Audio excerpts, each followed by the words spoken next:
Acá estamos con Agustín Laje, un gran referente no tan solo de las ideas de la libertad, sino también de lo que es la batalla cultural. Siempre digo que Agustín es uno de los grandes precursores de las ideas y alguien que silenciosamente para algunos que no lo conocían, pero que después ganó más visibilidad, es importantísimo lo que logró el presidente Javier Milei, ¿no? Con quien venían dando una batalla cultural de hace tiempo y que los resultados se vieron reflejados mucho después en las elecciones. Bueno, Agustín, primero quiero agradecerte por estos minutos que tenemos para Incorrectos, un programa de streaming que con nosotros comenzamos justamente porque decíamos lo correcto, lo correctamente, digamos, políticamente correcto Sí, no nos va, entonces, ¿cómo le ponemos sí. Incorrectos? Me gusta el Listo. título, muy bueno. Ese es el nombre, estamos hace ya más de un año con un programa que la verdad es totalmente independiente en la provincia, va en contra de muchos medios tradicionales, de muchos intereses políticos, y bueno, y qué mejor que no tener una figura como vos para este programa, así que te agradecemos. No, gracias a vos por invitarme y a todo tu equipo. Bueno, siempre la primera pregunta que yo le hago a aquellos que visitan Tucumán es cómo ven Tucumán, ¿no? Porque uno a veces está muy metido en el mundo de lo que es Tucumán. Vos que sos un tipo que viajó mucho, dando la batalla cultural, dando conferencias, cuando llegas a Tucumán, ¿con qué es lo primero con lo que te encontrás? Mirá, para mí Tucumán significa mucho culturalmente. Vamos a empezar por ahí.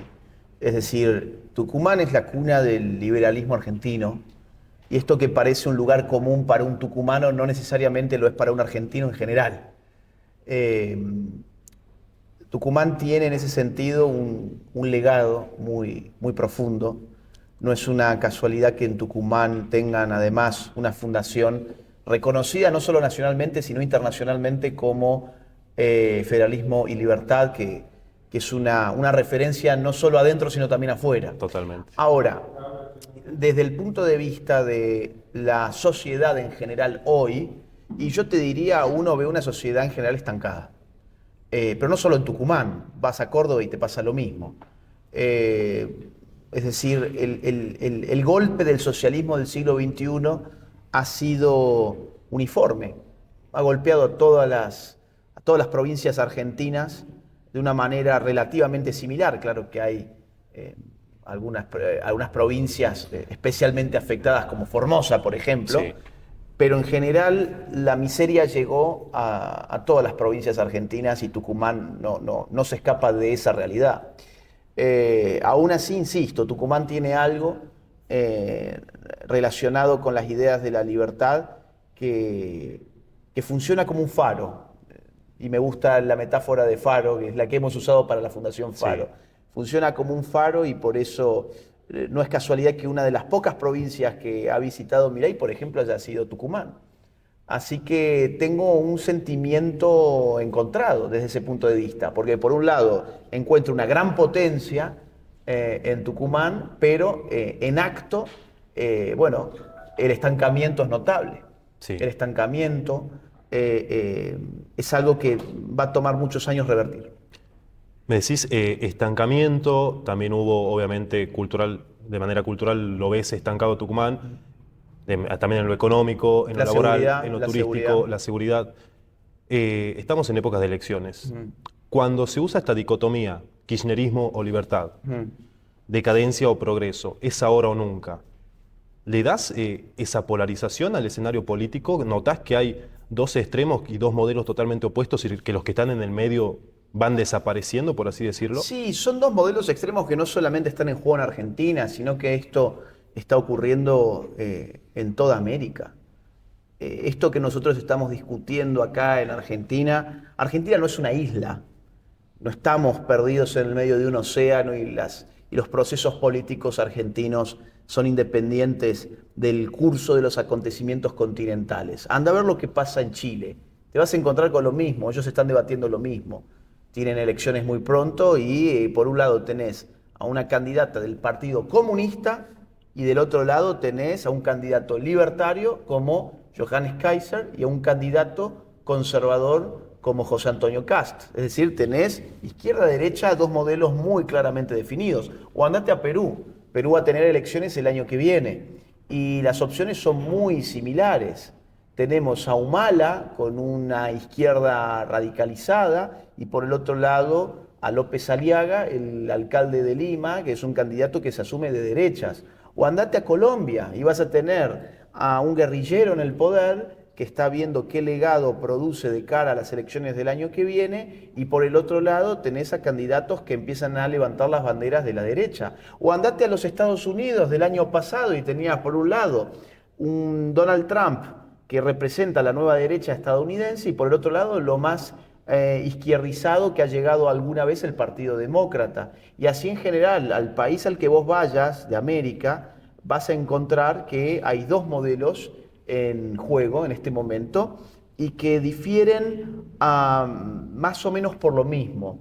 Uno de esos modelos confía en la libertad del individuo para ordenar su vida y para que, con arreglo a lo que produce el orden espontáneo, llegue bienestar a la sociedad en general, y por el otro lado tenés un modelo que no confía de la libertad del individuo y por eso cree que hay que cada vez más agigantar el aparato del Estado para controlar lo que se genera a nivel social. Bueno, esos son dos modelos que se pueden identificar, uno con el capitalismo liberal y el otro con el socialismo estatizante. Eso es lo que hoy ocurre, insisto, en todo el continente, y en clave argentina es kirchnerismo o mileísmo. Hablando de Milei, se vio un giro que no se había visto en otros gobiernos, al menos yo tengo 28 años, desde que yo tengo uso de razón, que era necesario.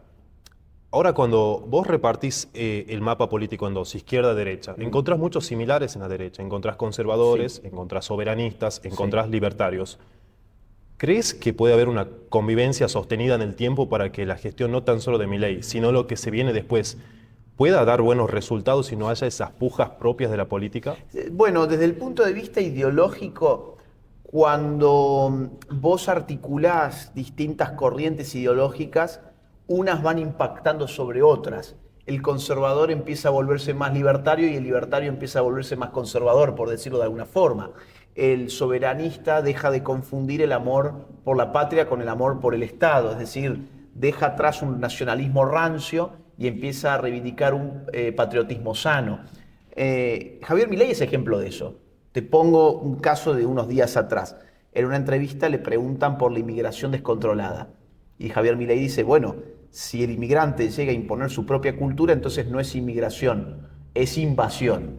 Me pareció una definición espectacular que muestra cómo un libertario es capaz de recoger argumentos que supuestamente eran del sector nacionalista.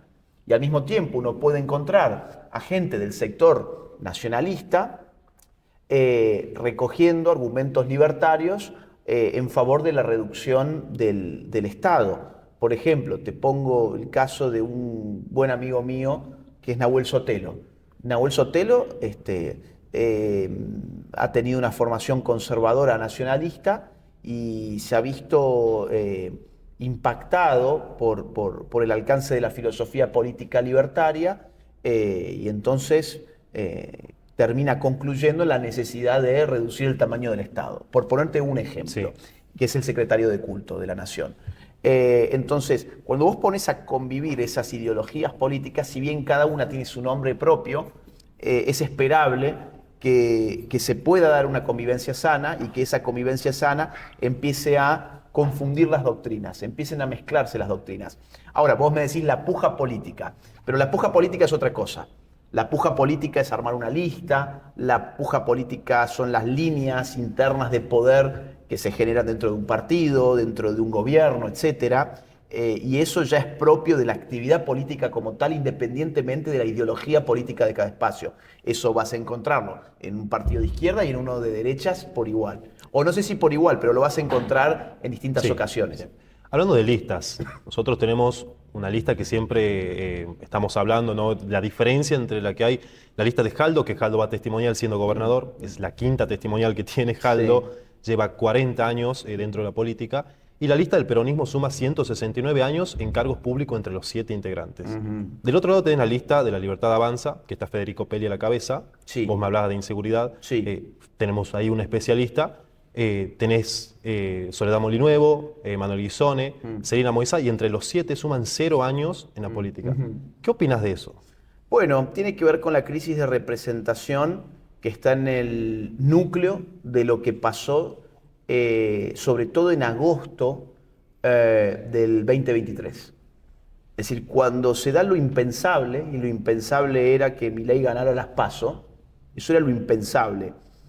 Lo que ocurrió fue una puesta de relieve de la crisis de representación de la política argentina. El argentino, en general, o por lo menos un sector muy importante de la sociedad, dijo: la política no me representa en absoluto, por eso voy a darle mi voto a una persona que no viene de la política, y no solo eso, sino que me dicen que está completamente loco. Porque si vos te acordás la campaña sucia, muy sucia, donde inventaron lo de los perros, lo de la hermana, inventaban cualquier tipo, lo de los órganos, lo de la venta de órganos, inventaban cualquier cosa, venta de niños. Y entre otras cosas era la idea que, digamos, articulaba todo ese conjunto de fake news. La idea general era: este tipo está completamente loco. Y finalmente este tipo, que estaba completamente loco, supuestamente, sacó en noviembre el 56% de los votos. ¿Eso qué te está marcando? La sociedad dice: quiero algo completamente distinto, y para lograr algo completamente distinto tiene que venir alguien completamente nuevo. Con lo cual, la lista que vos me estás diciendo de Tucumán es perfecta. Que sumen 0 años en la política es una ventaja en este contexto. En otro contexto podríamos haber dicho: bueno, es falta de experiencia, se los van a comer allí adentro, ¿quién los va a votar? No los conoce nadie. Podemos decir todas esas cosas, pero hoy lo que más importa es: no son casta, no vienen de la casta.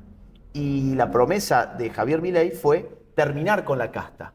Ahora, ahí hay un problema adicional, que esto tenemos que entender. Vos no podés terminar con toda la política de un saque a menos que tengas una guerra civil o una bomba nuclear. Ahí aparece entonces el recurso de la tabula rasa. Sí. Como somos conscientes, no somos utópicos, no somos estúpidos, decimos: No somos de izquierda, básicamente. No somos, claro, no podemos terminar no podemos acabar con la política en general. Lo que tenemos que hacer es que un sector de la política decida convertirse a las ideas de la libertad y empuje estas ideas. O sea, que vayan contra sus propios privilegios de otrora. Y ahí aparece el asunto de la tabula rasa. Pero no todo puede ser tabula rasa. Tenés que meter a gente nueva. Sí. Y Tucumán es una muy buena lista por eso. Porque tenés, como vos bien dijiste, 0 años de vivir del sistema por parte de los que están en, bueno, vos me nombraste los 4 primeros puestos. Después vamos a tener un bloquecito hablando de batalla cultural, Sí. ¿no? Antes de que terminemos esta parte ya de política, ¿cómo ves a La Libertad Avanza? ¿Te animás a vaticinar más o menos cómo va a ser la elección del 26 de octubre a nivel nacional en general? Bien, a nivel nacional, siguiendo las encuestas, al día de hoy que estamos conversando, todo esto es muy dinámico y la oposición está jugando muy sucio, operaciones muy sucias, con lo cual lo que yo diga ahora puede cambiar. Sí. Es decir, y hoy estamos a 5 de septiembre. Lo aclaro por las dudas. Bueno, parece que La Libertad Avanza tiene una victoria relativamente cómoda en octubre. Ahora estamos a 2 días, mientras estamos grabando esto, a 2 días de las elecciones de provincia de Buenos Aires. Eso va a ser un muy buen termómetro, porque ahí vamos a poder ver cuál es el techo del kirchnerismo. El bastión del kirchnerismo es la provincia, así que lo que saquen en provincia va a generarles más o menos su techo de cara a octubre. Ahí vamos a poder olfatear un poquito mejor, pero lo que hoy indican prácticamente todas las encuestas nacionales que se están haciendo es que La Libertad Avanza se encamina a un triunfo relativamente cómodo para octubre. Y esto va a ser muy importante para generar estabilidad política. Que tiene una relación directa, además, la inestabilidad política con la política económica. Cuanto más inestabilidad política tenés, más problemas económicos tenés, que es el momento que estamos viviendo ahora mismo. Entonces, si se logra una victoria, desde el punto de vista institucional, vas a poder tener mayor músculo legislativo, para poder sostener un veto, por ejemplo, o para poder ahuyentar definitivamente el fantasma del juicio político que lo echaron a andar de nuevo y lo echan a andar cada 3 o 4 meses. Y eso, insisto, genera un daño económico inmenso. No poder sostener un veto, tener el fantasma del juicio político, no poder impulsar leyes propias, reforma impositiva, reforma laboral, distintas reformas que urge hacer en la Argentina porque no tenés diputados, no tenés senadores, es un gran problema para los mercados. A partir de lo que ocurra en octubre, podremos tener un clima político muy distinto. No te digo que vamos a tener mayoría automática, porque eso no va a ser así, pero si la cosa sale relativamente bien, por lo menos, insisto, el gobierno se va a parar de cara al 2027. Ya hay gente pensando en el 2027 ahora mismo. Y lo que pase en octubre, además, insisto, va a marcar el pulso de la política de cara a una posible reelección de Javier Milei. Por eso estamos en días cruciales, en semanas cruciales. Es mucho más importante de lo que parece, ¿no? Para el ciudadano. Es mucho más importante de lo que parece. Vos fíjate las 3 cosas que te indiqué. Relación de fuerzas en el Congreso, política económica y elecciones del año 2027. Esas 3 cosas fundamentalmente se están jugando en el mes de octubre. Agustín Laje, en la parte que vamos a dedicar a la política, ya vamos a volver a hablar de batalla cultural con un integrante más en la mesa, así que ya volvemos. Bueno, volvemos aquí con Agustín Laje y ahora también un integrante más de Incorrectos, obviamente, que viene con nosotros hace tiempo, que debatió en la Facultad de Filosofía y Letras contra varios zurdos. Bueno, él es Ezequiel Aguilera. Muchas gracias, amigo, también por estar acá. No, para mí es un honor estar entrevistando acá al gigante y yo comencé por él. Justamente yo vi un video de él en 2020 y arranqué por él, así que para mí es un honor estar acá. No, muchas gracias, Enzo. Ezequiel, perdóname. Yo le comentaba también que la carrera de Ciencias Políticas yo la hice por Laje, digamos. O sea, yo veía Laje, leía Laje y digo, bueno, quiero ser como este tipo que estudió Ciencias Políticas. Bueno, Agustín, recién estábamos hablando un poco de ideologías, la convivencia, ¿no? De toda la rama de la derecha. Sí. ¿Cómo hace, y esto lo decías vos en tu libro de globalismo, un soberanista? A ver, vos decís, tiene que entender que no tiene que ser estatista. Sí. Ahora esa soberanía se protege internamente y también ante las amenazas externas. Sí. ¿Cómo es ese nuevo, así en un resumen para que el ciudadano de pie entienda que esto no es una conspiración, ese nuevo orden mundial que se plantea y se investiga a través de las grandes corporaciones? Bueno, vamos a ponerlo de esta forma. A partir del siglo XVI, XVII sobre todo, aparece en Europa un concepto que vos has mencionado, aparece con mucha fuerza, que es el de soberanía. La soberanía implica la independencia del Estado para definir su orden jurídico tanto hacia adentro como hacia afuera. Es decir, ningún grupo interno puede estar por sobre la autoridad política del Estado y ningún Estado externo puede estar por encima de este Estado. Hay independencia recíproca entre los Estados. Este concepto genera un orden mundial que cristaliza con los tratados de Westfalia. A partir del año 1945, eso va a empezar a tambalear un poco, porque va a aparecer una organización internacional de carácter global llamada Naciones Unidas. Naciones Unidas supuestamente aparecía para evitar el drama de la guerra, es decir, para ocuparse de temas de seguridad y de paz mundial. Entonces los estados dicen, bueno, nos pongamos de acuerdo, tengamos una institución global en la cual podamos resolver nuestros conflictos sin llegar a la guerra, porque venimos de 2 guerras mundiales. Esto incluso se organiza, insisto, después de la Segunda Guerra Mundial en el año 1945. ¿Qué pasa con esta institución? Empieza a multiplicar sus tentáculos, empieza a multiplicar sus organismos especializados, sus fondos, y se empieza a dedicar a un montón de asuntos que exceden con mucho al problema de la seguridad y de la paz mundial. Entonces, cuando vos ves hoy Naciones Unidas, tenés una mega estructura donde encontrás organismos dedicados a la industria, a la agricultura, al clima, al sexo, a la educación, a la cultura, a la demografía, a la salud, al trabajo, a la economía, y puedo seguir durante un listado Sí. mucho más extenso todavía. Siguiendo con ese tema, me gustaría preguntarte, siguiendo con el tema del globalismo, ¿no? ¿Por qué crees que estas élites o estos grandes magnates financian la ideología de género, el aborto, la baja en la natalidad? Bueno, pero dame solamente un minuto más para que pueda cerrar Dale, buenísimo. el concepto, porque lo que tiene que entender la gente desde ese punto de vista es que hoy, hoy por encima del Estado hay otro poder político.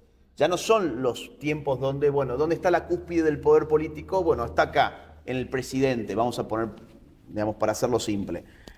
No, ahora tenés organismos que están por sobre el Estado, que son los que bajan paquetes de políticas públicas, paquetes ideológicos, incluso bajan paquetes de tipo legislativo, por decirlo de alguna manera, que se tienen que aplicar en los distintos estados. El paquete político más importante hoy en día es lo que se llama Agenda 2030, que además la están redefiniendo para hacer la Agenda 2045. Entonces, eso es el globalismo, es que aparece una autoridad política por sobre el viejo Estado Nacional que le empieza a dirigir sus destinos políticos. Ahora, tu pregunta, ¿por qué hay interés por parte de ciertos sectores económicos en promover ideología de género, aborto, bajas de natalidad? Por distintos motivos. Acá nunca las cosas son tan simples como uno quisiera. Hay, por un lado, intereses económicos. Por ejemplo, una de las industrias más exitosas en términos de ganancia económica desde el año 2018 hasta la fecha ha sido la industria que se dedica a producir hormonas sintéticas, por la cantidad de reasignaciones de género que ha promovido la ideología de género, especialmente en lo que llamamos el mundo desarrollado, donde esto prácticamente es una epidemia. Cuando vos tenés una persona con una confusión interna que le hace creer que es del otro sexo, pues ya tenés un cliente de por vida a quien encajarles tus productos farmacéuticos, insisto, de por vida, y son tratamientos muy caros. Lo mismo, por ejemplo, una industria de cirugías, de reasignación de sexo, también han vivido un boom económico en estos años. O, por ejemplo, proveedores de abortos. Cuando vos ves por qué IPPF, la Planned Parenthood, se dedica a financiar grupos feministas y grupos abortistas, y bueno, porque ellos mismos venden abortos. Entonces, cada país que legalice el aborto significa un nuevo mercado para ese negocio. Entonces, por un lado hay motivos meramente materiales, meramente económicos. Sí. Por otro lado, hay temas que son demográficos. Es decir, en Occidente hay una élite política e intelectual que desde la década del 60, muy especialmente del siglo pasado, empezó a promover la necesidad de reducir la natalidad en el mundo, cuanto antes. Esto se vio muy fuerte durante la presidencia de Lyndon Johnson en Estados Unidos, cuando Estados Unidos, con su poder político sobre Naciones Unidas, promueve que, por ejemplo, el Fondo de Poblaciones de las Naciones Unidas comience a hacer presiones para reducir la natalidad en distintos países. Esto se va a ver muy fuerte en la década del 70 con el informe Kissinger del año 73, y especialmente en el 74 en una conferencia de Naciones Unidas que se dio en Bucarest, donde le solicitan a todos los países del globo, oigan, bajen natalidad, bajen natalidad. Esta línea antinatal tiene un gran triunfo en el año 1994, en la conferencia de población del Cairo, de Naciones Unidas. En esa conferencia, lo que logra Naciones Unidas es instalar la idea de que hay que legalizar cuanto antes el aborto. Y un año más tarde, en el año 95, en la Cuarta Conferencia Internacional de la Mujer, organizada por ONU Mujeres, fíjate cómo todo esto se conecta con lo que te comentaba antes de la ONU, instituyen un nuevo concepto que no existía antes para la ONU, para el sistema ONU, que es el concepto de género. Ellos crean o toman de la literatura feminista de la década del 90, en realidad, el concepto género, y empiezan a hacer presión sobre las naciones para que incorporen una perspectiva de género. Siempre como presión, insisto, como, digamos, siempre en el contexto de las presiones de disminución natal. ¿Por qué hay un problema con la natalidad? Bueno, ellos te van a decir, porque más natalidad más contaminación, más natalidad, más depredación de recursos, más natalidad, más conflictos de seguridad nacional, esto especialmente en el informe Kissinger se ve, más natalidad, más problemas de migración descontrolada, es decir, muchos de los problemas que hoy vende Naciones Unidas como problemas que solo ellos pueden resolver, en su momento se esgrimieron como una de las razones por las cuales era necesario y más aún urgente reducir la natalidad. Así que, redondeando, ¿por qué todas estas ideologías? ¿Porque les interesa la mujer, le interesa el homosexual, le interesa el trans? No. Toda esta ideología es o por negocios, el aborto vende, la ideología de género vende, genera muchísimo dinero, o por, ya en un nivel político, políticas demográficas a nivel global. Bueno, Agustín, tenemos, mira, para hablar como 3 horas sobre todo esto, pero los tiempos, vos sabés, Sí. no nos acompañan. Pero bueno, o sea, tener media hora para esta entrevista a nosotros fue, la verdad, que un lujo. Bueno, muchas gracias al equipo de Federalismo Libertad, ¿no? Una fundación que siempre nos brinda su espacio. Y bueno, muchas gracias a vos también por habernos brindado un poco y clarificado tantas cosas que tenemos para hablar. No, muchas gracias a ustedes. No, gracias. Y bueno, nada, que la gente que nos ha visto difunda el video. Si ha llegado hasta esta parte y les ha gustado, que lo difundan. Bueno, Agustín Laje, politólogo también, hiciste un máster en filosofía, está haciendo un doctorado, escribe libros, viaja por el mundo, da la batalla cultural, bueno. Muy buenos libros. Muchas Mucho. gracias por leerlos, gracias por leerlos. Así que bueno, le agradecemos y le agradecemos a ustedes por estar ahí. Y bueno, será hasta la próxima, seguramente. Hasta la próxima, gracias.